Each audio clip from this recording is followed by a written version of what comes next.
kasih hari ini. Kita lanjutkan lagi ya. Nah, kita selaku perempuan harus mengetahui hak-hak reproduksi kita. Kenapa kita harus mengetahui? Supaya kita dapat menjaga berbagai kesehatan tentang reproduksi kita. Dan kita juga harus mengetahui sampai di mana kebebasan kita dan apa-apa yang harus kita pahami, hak yang harus kita miliki bagi seorang perempuan ya. Nah, adapun hak-hak reproduksi yang akan saya sampaikan, pertama, satu, yaitu hak untuk mendapatkan hidup. Perempuan harus mempunyai hak untuk hidup. Kenapa? Karena kita perempuan pada saat mau melahirkan, saat hamil, itu kan butuh kesehatan, ya kan? Jangan pada saat nanti kita melahirkan kita meninggal. Karena apa? Dikarenakan kebodohan kita, ketidaktahuan kita bagaimana menjaga kesehatan kita.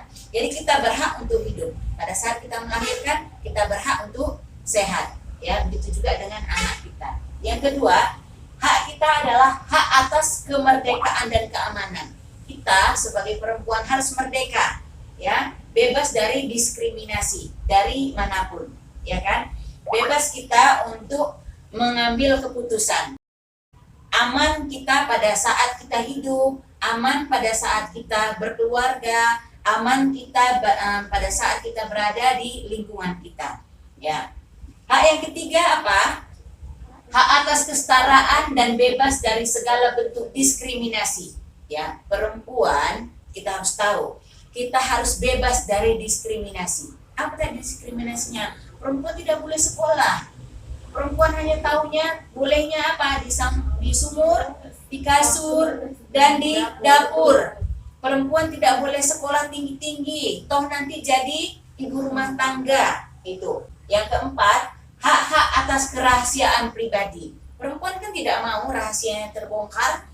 Banyak kelemahan perempuan kan, misalnya dibongkar sama orang lain, marah nggak? Marah. Dibongkar sama suaminya, kan nggak mau kita. Jadi kita pun punya kebebasan untuk merahasiakan apa kekurangan kita.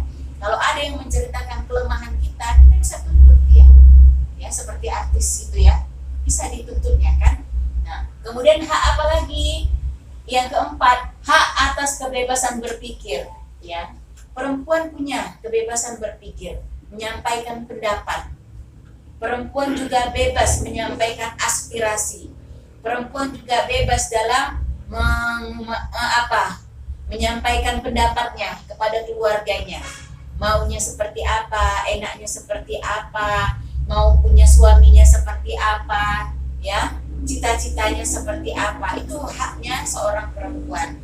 Jadi bukan mentang-mentang kita perempuan bisa kita disepelekan oleh keluarga kita, tetangga kita, masyarakat kita, suami kita. Bahkan yang lebih menyedihkan, ya kan? Kemudian yang keenam, hak mendapatkan informasi dan pendidikan. Ya, perempuan juga berhak mendapatkan informasi, mendapatkan pendidikan yang baik.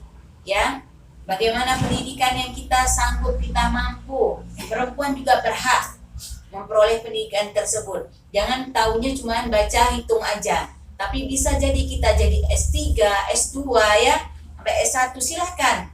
Bisa perempuan itu asal dia mampu. Nah, yang ke-7, hak untuk menikah atau tidak menikah serta membentuk dan merencanakan keluarga. Nah, perempuan berhak kita kalau kita nggak mau menikah dengan si anu, ya kan? Kalau kita dijodohkan, ada hak kita untuk tidak mau dengan dia.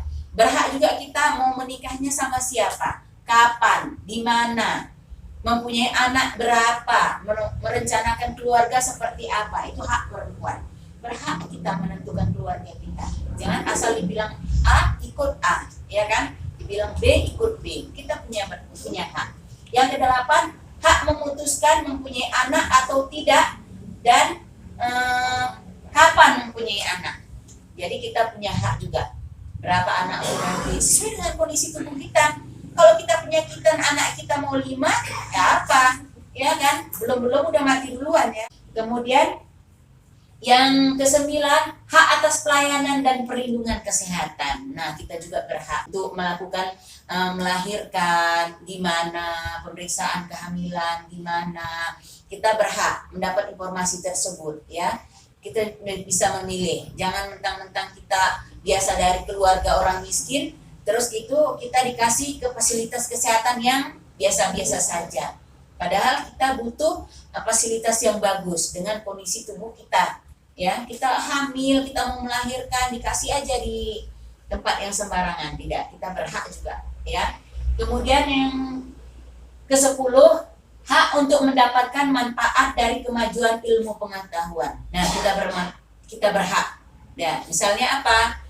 Suami kita bermasalah, apa kemajuannya? Bayi tabung, ya kan? Itu kan kemajuan teknologi. Berhak juga kita mendapatkan itu, ya sesuai juga dengan kondisi ekonomi dan keuangan kita, ya kan? Tapi itu hak kita, ya. Bagaimana memanfaatkan ini fasilitas kemajuan teknologi, kemajuan negara kita ini, ilmu kedokteran, kita berhak mendapatkannya, ya. Kemudian yang ke-11, hak atas kebebasan berkumpul dan berpartisipasi dalam politik. Perempuan berhak mengikuti berbagai perkumpulan, ya. Misalnya di belantika politik sekarang, ya kan? Apa mau ikut menjadi anggota DPR, kita mau menjadi anggota MPR, boleh perempuan, ya, boleh. Siapa saja boleh. Yang penting mampu. Jadi hak kita. Tidak boleh hanya laki-laki saja yang bisa jadi anggota DPR. Dulu kan seperti itu, perempuan dibatasi, hanya sekian persen perempuan, laki-laki sekian persen. Ternyata emansipasi wanita, ya kan? Kalau mampunya perempuan, ya lanjutkan saja ya. Jangan takut jadi itu menyampaikan aspirasi kita. Yang ke-12, hak untuk bebas dari penganiayaan dan perlakuan buruk. Nah, jadi berhak juga kita untuk dilindungi. Kita berhak untuk dari diskriminasi laki-laki, kita berhak juga perlindungan dari diskriminasi keluarga. Ya, seperti kisah tadi ya, seorang remaja diperkosa oleh orang tuanya. Nah, bagaimana itu? Jadi hak kita untuk mendapatkan perlindungan tersebut.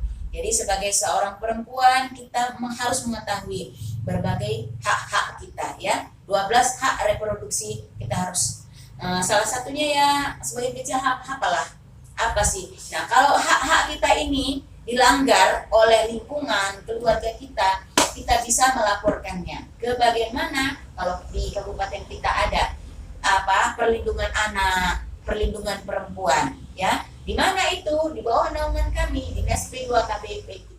Ya, semoga apa yang saya sampaikan kalian semua paham, calon pengantin ya. Saya akhiri dengan billahi taufiq wal hidayah. Assalamualaikum warahmatullahi wabarakatuh. Salam ya. Salam KB.